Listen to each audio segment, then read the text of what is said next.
मैंने स्टेटमेंट देखा है स्टेट गवर्नमेंट का, लेकिन इसके लिए मैंने वो वीडियो भी रिलीज़ किया है। और आपने सुना होगा कि सुप्रीम कोर्ट के जज ने, 2 जजेस हैं, उनका क्या ऑब्जर्वेशन था। और ये लोग अब डिनाई नहीं कर सकते हैं कि इन्हीं के लिए वीसी इलेक्शन नहीं हुआ है हमारे एडीसी एरिया में। और जो सुप्रीम कोर्ट ने बोला है कि इनको साइमल्टेनियसली दोनों इलेक्शन करना चाहिए, ये हमारे गांव के लोगों के लिए अच्छा है। देखो, इलेक्शन में कोई जीतता कोई हारता है, लेकिन हारने के डर से अगर आप इलेक्शन नहीं करवाओगे तो ये डेमोक्रेसी का मर्डर होता है।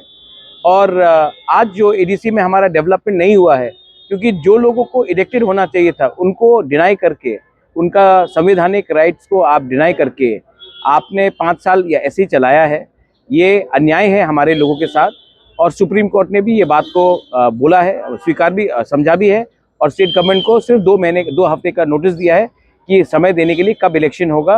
और ये भी कहा है कि एक संग साइमल्टेनियसली इलेक्शन होना चाहिए। इसमें जीत मेरा नहीं है, इसमें जीत हमारा गरीब तिपरासा का है, जिसको 10 साल से उन्होंने इलेक्शन नहीं देखा है वीसी लेवल में। और इसका वजह भी स्टेट गवर्नमेंट नहीं दे पा रहा है।